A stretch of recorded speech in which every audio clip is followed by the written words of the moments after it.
Welcome back to another episode of the Off Market Operator Podcast. I am your host, Ruud-Johnson, and today we're going to be talking about something I've wanted to talk about for a while, and that's fear porn in the real estate space. Some kind of funky term, but I'm going to get into what I mean by that today. So without further ado, let's get right into the show.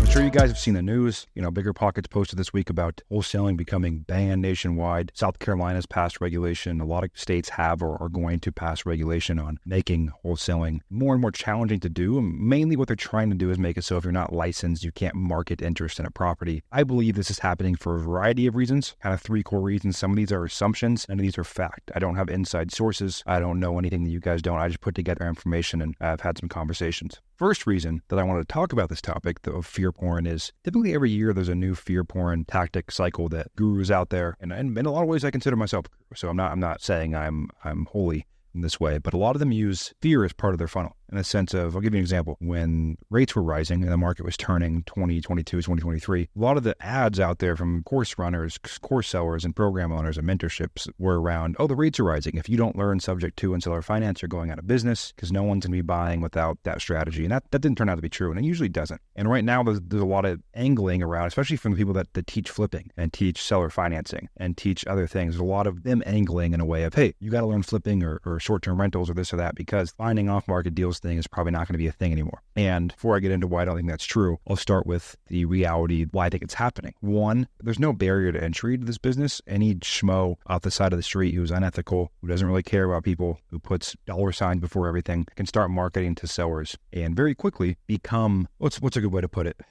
They start screwing them over, right? They're price dropping last minute. They're putting sellers in bad positions. They're closing on 20% of the deals they contract. They're ruining people's lives in a lot of ways. They're being unfair in the marketplace. And I think you have a lot of grandmas and people who are tired of that reporting this to the Attorney General or their local representation. That's created over time, over the past 5, 6, 7 years, as wholesaling can become really mainstream, really became a reason for attorney generals and states to start looking at legislation around, hey, should it be okay for anyone who has a pulse to market real estate deals and go and contract these deals and put sellers in bad spots? So I think that's one of the reasons why that's happening. And I'm not for the government getting involved in most business or most day-to-day life, at least big government. But I think we put ourselves in a spot because of the bad actors. And that's why I think we all have a responsibility when we notice bad actors to root them out. But I think that's why a lot of us, that's number one reason why we're in this spot. I think a lot of states will continue to go this route. And I'm going to talk about ways around it and why I don't think it's a big deal. But that's one of the reasons. The second reason is I believe that big players, right? So you look at hedge funds, institutional buyers, companies that are buying up a lot of real estate around the country. There's always been something to be said about get rid of the little guy if you can. So I think a lot of them are trying to get rid of the little guys that are doing 10 deals a month, 15 deals a month to absorb that inventory. That's a guess. That's a hunch. I'm not sure if that's happening. I know number one's happening to some extent, but number two, I'm not sure if that's the reason or that's happening. It's just a guess. I think it probably has something to do with it. So it's what's happening around the country. Three, I think a lot of realtor associations are lobbying as well for this. They don't really understand the off-market game and they don't like it. It's taking inventory from them. So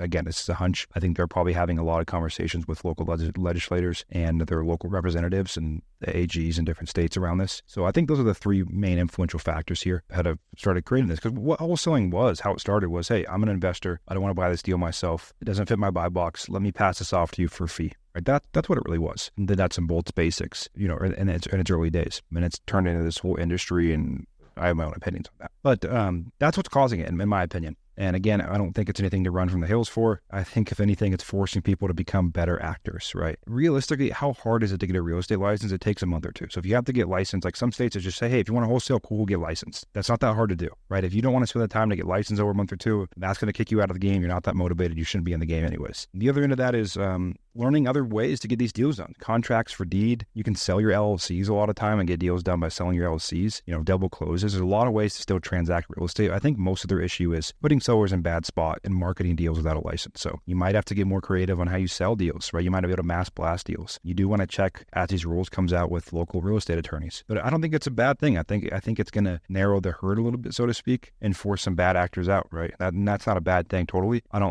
love the government getting their hands in this kind of stuff, but I think it was going to come. And I think it's going to continue to become a thing. I think a lot of states won't ever touch it, but I think a lot of states will continue to touch it because it's the Wild West in a lot of ways, and a lot of people do get hurt. And they get hurt in a lot of business, but especially this one. You're dealing with people's lives. They only sell homes 2 or 3 times. They're scared. They're going through distress, right? I can't imagine how many people who are going for pre-foreclosure who felt emotional, financial, psychological distress, sold their house, and now are going to complain or start lawsuits and other situations like that. So what you guys should do is start building your tool belt. Start learning other things to help you grow your business, contract for deed stuff. Start learning how to sell your LLCs, double closes, maybe get a realtor license if your state's going to require that. But start thinking about how you can add more tools to your tool belt, because you don't want to get blindsided by this when it does come. I think all states will have some kind of legislation in the next 10 years here and there about how to do this, right? So that's my 2 cents on that. But at the end of the day, guys, don't let this be the thing that causes fear and drives you to buying the next best course. If someone's pumping this out there, what is their angle? What is their angle of pumping fear porn out there? Always think about that. Most people have an angle online. I have an angle online. I want you to listen to my podcast, so eventually you want to join our community, so eventually you use my product, so eventually you work with me. I'm selfish. I'm long-term greedy. Short-term, I'm not going to rip you off with an $8,000 course of stuff you can find on YouTube, but I'm long-term greedy. And long-term, I want to work with you. I want to be a part of what you're building. And I want you to use my products and services and tools. That's a reality of the situation. But everyone has an angle online. And that's okay. There's nothing bad with having angles. There's nothing bad with selling. That's how our country is built.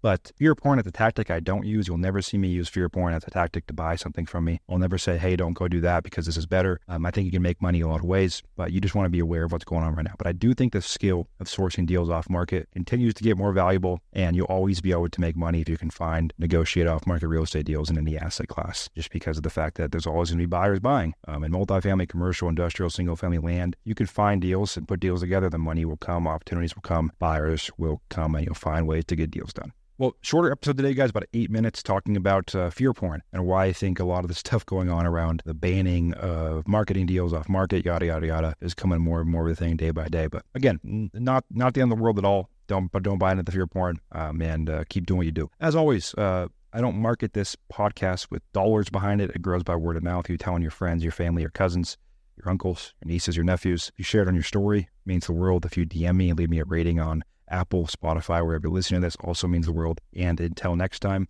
as I always say, you're only one deal away.